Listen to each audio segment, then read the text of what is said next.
True aluminum top box from a world-class brand ba ang hanap mo? This is the review of the GV Matterhorn top case. Let's go!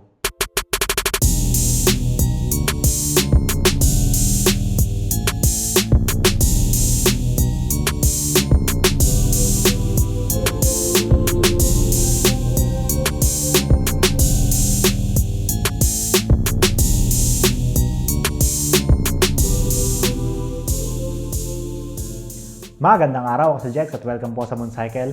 At today, review natin ang isa sa pinakabago at pinaka-premium quality aluminum top box from one of the most premium quality and reliable brand pagdating sa mga top case sa mundo. Ang Matterhorn aluminum top case from GV. Pero bago natin simulan ang review na to, 90% po ng mga nanonood sa atin is hindi pa po nakasubscribe sa ating channel. Kaya please, click that subscribe button para mas makagawa pa tayo ng mas marami pang content katulad ng video na to. At may mga available din po tayong mga accessories, helmets, moto apparels at moto gear sa ating online shops. Click nyo lang po yung description sa baba. Yun, simulan na natin yung review na to. Pero bago tayo mag-deep dive sa features, saka sa specs at kung anong meron sa Matterhorn aluminum top case na ito, konting background lang tayo pagdating sa GV brand. Ang GV po is an Italian company founded by Giuseppe Vincenzi back in 1978. Specializes in manufacturing and distributing motorcycle accessories with a focus on luggage, helmets, and other riding equipment known for its quality and innovation. With almost 50 years of experience and being a top manufacturer sa global motorcycle market, talagang kung reliability at brand recognition lang, talagang mahirap talunin tong GV brand. Kaya naman, historically, especially dito sa atin sa Pilipinas, medyo mataas talaga yung mga prices ng mga GV products, diba? Especially yung mga premium at sa mga top-end na GV boxes sa market. Pero, naglabas si GV specifically dito sa Southeast Asian market ng quality yet affordable at abot kaya na aluminum top case para sa lahat. So, yun, simulan na agad natin sa price, no? Meron tayong dalawang variant ng Matterhorn dito. Meron tayo nitong black aluminum at meron din tayo nitong parang silver finish. Meron tayo nitong 29 liters at meron tayo nitong 39 liters. Medyo unconventional sa atin, di ba? Especially ngayon sa mga top box na usually ang nauso is yung mga 45 liters, di ba? Actually, maganda yung sizing niya. Mamaya i-explain ko kung bakit, no? Pero ngayon, ito sa 29 liters, nagkakahalaga siya ng 7,490. Mapa black siya or mapa silver finish. Actually, hindi pala siya silver, no? Ibang tawag dito, parang chrome finish. Parang silver metallic or chrome finish. Dito naman sa ating 39 liters, nagkakahalaga siya ng 7,990. So, plus 500 pesos tayo for additional 10 liters of storage capacity. Yes, marami na po naglabasan ngayon na alloy top box sa market. Pero itong bagong labas ng GV is talaga namang masasabi natin na premium at quality. Sa hawak pa lang, sa looks pa lang, tapos yung quality pa lang nung pagkakagawa niya, kumbaga yung tinatawag na craftsmanship na produkto na to is talagang napaka-solid, no? Kaya kung pagbabasihan natin yung starting price na 7,490, para sa akin talagang sulit na to sa'yo, no? Dahil magtatagal to sigurado. Durability nito at yung reliability ng brand, sure na sure tayo Meron siyang mga warranties involved and again, GV yan di ba? Subok na po yan, hindi lang dito sa Pilipinas, kundi sa buong mundo. So ano ba yung mga included dito sa package ng GV Matterhorn? Siyempre, yung mismo top case, mapapansin natin, pag binuhat natin siya, pag in-unbox natin siya, magaan. Aluminum siya, napaka-premium ng pagkakagawa, pero magaan, di ba? Mamaya natin di-discuss yung features, no? Pero pakita lang muna natin yung mga kasama. Siyempre, meron siyang kasamang dalawang susi. Meron kang spare sa susi. Paalala lang, paghiwalay niyo po ang susi na to at wag na wag niyong iiwan yung susi sa loob ng top box. Kung bakit, mamaya papaliwanag ko sa inyo. Sa loob kasi wala na siya masyadong kasama, no? Pakita ko lang muna yung looks. Medyo bare siya, pero talagang sulit na sulit yung space na pagkakagawa dito. Tapos parang ang dami talaga natin mailalagay. Mamaya, subukan natin kung kasya ba yung isang full face helmet dito sa 39 liters at sa 29 liters. Meron siyang kasamang parang matting. Meron din siyang kasamang plastic base plate. Included na yung napaka-solid na plastic base plate, no? Yes, siya ay aluminum top case. Mamaya papaliwanag din natin yan, no? Kung bakit may advantage na plastic yung base plate na kasama nito. Mapapansin nga natin, mostly or majority ng parts niya is aluminum. Tapos yung kanyang frame is plastic. Hard plastic. Talagang flexible, hard plastic. So, solid yan. Then may mga rivets din tayo dito para sa mas matibay na pagkakagawa at pagkakakabit, mas quality at mas hindi papasukin ng tubig. At syempre yung iba pang kasama niyan is yung iba pa nating mounting or installation necessities, yung mga nuts and bolts natin, no? So included na yan, base plate and top box. Yun, para sa looks and feels naman ng top case na to, no? Again, pag nakakita naman tayo ng GB sa daan, di ba? Sa mga nakamotor na GB, kitang-kita natin parang ang mahal-mahal ng motor, di ba? Ganun din yung feels natin dito, no? Para sa presyong under 10,000 pesos. Yes, kung yung iba po nagugulat na ang top box na ito is 7,490, 7,990. Kung mapapansin nyo po siguro before pandemic or kahit yung kakasimula ng pandemic, no, yung mga alloy top box po na naglabasa noon is talagang price at 10,000, 13,000, 12,000 from mga local brands pa po yun, ha. And yung mga JB box noon, talagang mas nakakatakot yung mga pricing noon, mga boss. Alam ng mga matatagal na nagmomotor yan, saka yung mga nasa big bike category, especially yung mga adventure bike categories, diba? Medyo pricey talaga yung mga alloy top box or yung mga aluminum top boxes ng GV. Pero ngayon, naglabas sila ng abot kaya para sa lahat na top case, no? Itong ang Matterhorn. So, para sa presyong 7,490 sa quality na to. At sa itsura na to, napakaganda. Ako, napapahanga talaga ako nito, no? Medyo minimalist lang talaga din yung pagkakadali niya. Maganda, medyo shiny at polished talagang pagkakagawa. Itong itim, ganun din. Meron siyang malaking GV na logo dito. Kumbaga workhorse talaga yung look ng top case na ito. Medyo minimalist, simple lang. Pero pag kinabit mo na sa motor mo, premium na premium. And yun, sabi ko nga, pag hawak mo pa lang, pag titingnan mo siya, especially sa personal, talagang ramdam mo yung pagka-premium niya, yung pagkakagawa. Yung plastic framing niya, yung proprietary aluminum material na ginamit ng GV dito, yung mga rivets, talagang grabe, lalaki, solid na solid, bago mo masira to, boss. Tapos sure na sure tayo na hindi yan papasukin ng tubig kasi maganda ang pagkakasil. At syempre, di ba, kung 50 years ka ba naman ang gumagawa ng mga ganito, pag hindi mo pa naman na perfecto, di ba, GV? Para sa kanyang 39 liters capacity at sa kung anumang material na gamit niya, magaan siya. At nakatulong yung plastic base plate, no, sa pagiging magaan niya. Usually, di ba, yung mga alloy top box ngayon sa market, ang mga base plate nila is bakal. Yes, may advantage yon, pero para sa akin, kung magkakaroon ka ng top case, mas maganda pa rin yung mas magaan. At ito kasi, kaya din plastic yung nilagay nila dito kasi nakakabit naman siya sa plastic na frame, no? And solid naman yung pagkakagawa, solidly built na plastic dito sa solidly built na plastic frame din. Kaya hindi yan basta-basta gegewang. And ang advantage kasi na mas magagaan na top box, magiging balansyado yung motor at yung ride mo pag naglagay ka ng top box na hindi masyadong mabigat. Usually kasi pag nagkakabit tayo ng mga alloy top box, yung top box pa lang mabigat na, di ba? Parang minsan tumitimbang 5 kilos or 7 kilos up. Top box pa lang yon. Lalamanan pa natin yon. Lalagyan pa natin ng bracket. Minsan nakaka-apekto na yun sa performance ng motor natin, sa performance ng ride natin. Nagiging parang tail heavy or back heavy na yung motor. Medyo hindi na nagiging nimble or nababawasan na yung pagiging nimble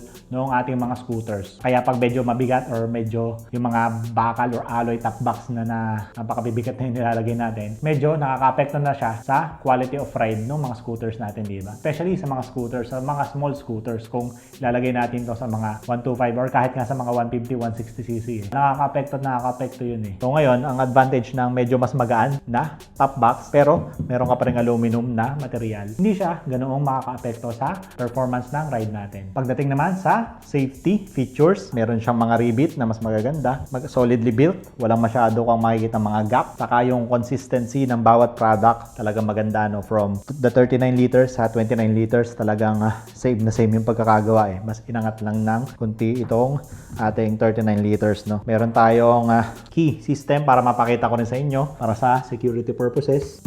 Meron siyang 2 keys, isang spare. Pag sususian mo siya, one snap lang, pwede mo na agad tanggalin yung susi, di ba? Yung iba kasi, locking mechanism niya or locking system niya, yung ganon. Alam niyo na yun. Pero dito sa ating GV Matterhorn, isang susian lang, parang pinto. May aangat mo na siya. Tapos ang maganda dito, hindi mo na kailangan yung susi para i-lock yung Matterhorn. Yan o. Pe-press mo lang siya. Nakalock na siya, di ba? So kung nagmamadali tayo or yung susi natin nakakabit na rin dun sa susi ng motor natin, hindi na natin kailangang ibalik-balik yung susi or baka minsan maiwanan pa natin yung susi, di ba? Ano lang, bukas na siya. Solid, di ba? Tapos makikita natin dito sa likod, ang maganda dito sa kanyang lid system, itong opening at closing na to, Yan. Ito, hindi to. Yung part sa likod kung saan tumataas bumababa. Yung pinaka-pinto niya is nakaribit na rin yan. So hindi na yan basta-basta screw. Matindi ang pagkakaribit dyan ng GV. So talagang safety first. Kino-consider natin minsan is yung itsura or yung price, di ba? Pero sa mga gamit natin sa motor, especially sa mga gamit natin sa motor at sa pagra-ride, di ba? Lagi po nating unahin is yung safety. Safety nung katawan natin, saka safety ng mga gamit na dinadala natin dito, no? Kaya tayo bumibili ng top box para malagyan natin ng mga kung ano-anong gamit. Minsan helmet, minsan mas valuable pa, no? Yung mga bag natin. Minsan may pera, minsan may laptop, cellphone. Iwan lang natin dito. Pag ganun, pag medyo natiktikan tayo at naalaman na maganda-ganda or mabigat-bigat yung value ng nilalagay natin sa top box natin, yung iba kasing top box, mabilis siyang buksan dito sa part na to. Si GV, Matterhorn yan. Niribit niya na ng malupit-lupit. Susiyan ulit natin. Papakita ko sa inyo yung kung paano siya tinatanggal sa base plate. So, meron siya ditong tinatawag na monolock system. Meron siyang, kumbaga, quick release para matanggal yung kanyang base plate, no? Yung sa iba kasi, sinususian din sa ilalim. Pero ito, makikita nyo dito. Yan. Press release or quick release na system para matanggal mo. Gagawin lang natin dyan is, ikutin mo lang yan, mga boss. Pag naikot mo yan, tatanggal mo na agad yung base plate. Solid, di ba? So, mabilis mo siya matanggal. Yung iba kasi naman, may system din yung ibang top box sa market ngayon na para siyang ini-screw. Nagkameron din ako nun eh. Para meron siyang ini-screw dito sa loob. Ang problema natin doon, from time to time, lumuluog kasi siya eh. Kasi naaalog, di ba? Naaalog ng naaalog. So, dapat hihigpitan mo. Minsan, pag nakakalimutan mo ng pitan, by hand din, medyo talagang malakas yung alog niya. Ito, napaka-solid oh. Quick release lang. Makikita nyo naman yung quality ng base plate. Basta GB quality yan. Solid po yan. Solid quality base plate ng GV. Kaya kahit sabihin natin na hindi ito bakal, at yun nga ang base plate niya ay plastic, pero napaka-solid naman, di ba? Saka maganda dito sa base plate na to. Halimbawa, ayaw mo nang naka-top case kasi minsan yung gusto mo ng forma ng motor mo o yung pagbiyahe mo, wala kang top box, di ba? Para medyo mas nimble ka or kung wala ka naman kasing ilalagay, kung gagala-gala ka lang. Unang-una, ang bilis mo matatanggal yung top case mo. Tapos pag tinanggal mo yung top case at ito yung naka-install sa motor, pogi, di ba? Hindi siya basta-basta. Tapos, pwede mo pa rin siyang patungan ng bag. Pwede mo pa rin patungan ng pinamalengke mo kung anong gusto mong patong dyan, boss. Pwede mo patungan ng red horse yan. Pag magra-ride na nagiinom ha.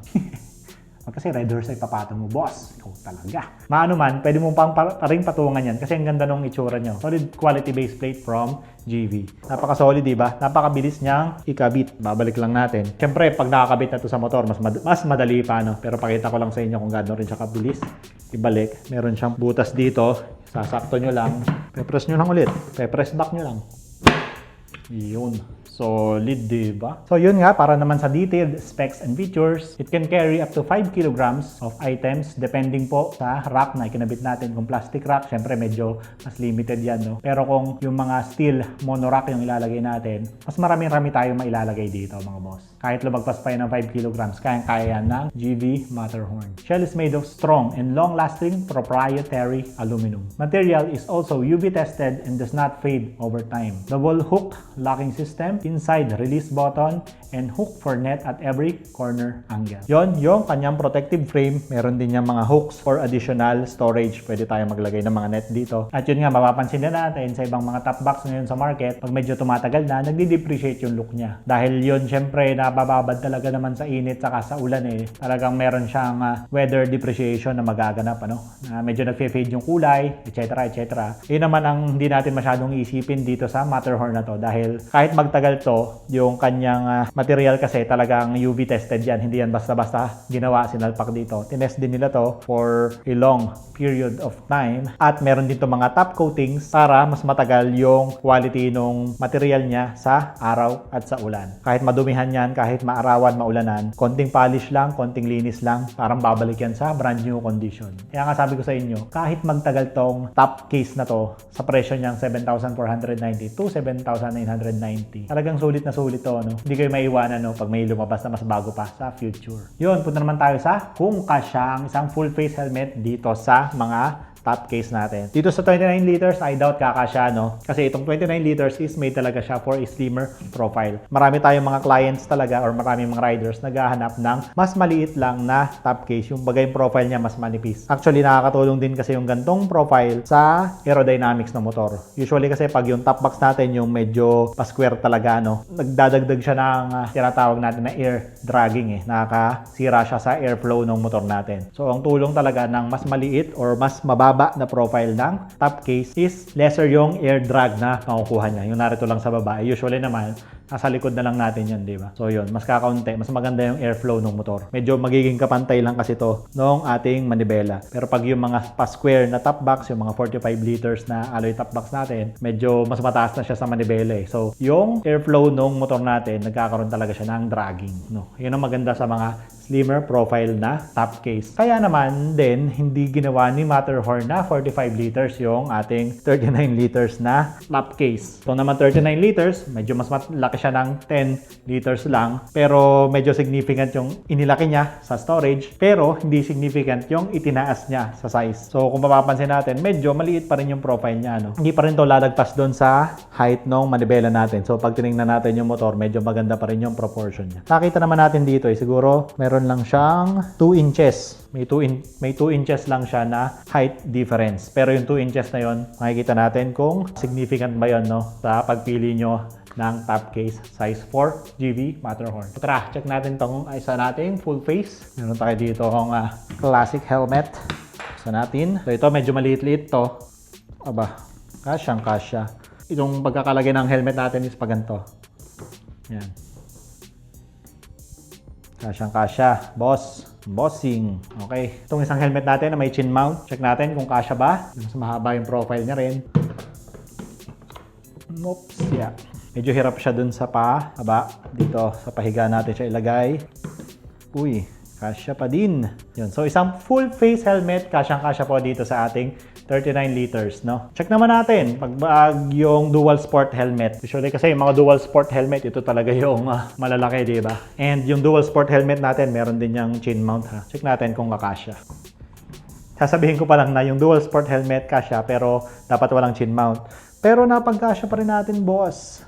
Nalak ba? Uy, naglock. Solid. Ayos laki O, diba? 39 liters lang siya. Hindi siya ganun kalaki yung profile para sa motor natin. Pero, kasya pa rin yung isang full face helmet. Usually, yun lang naman ang mahalaga mapagkasya natin yung isang full face helmet sa ating top box. Yun.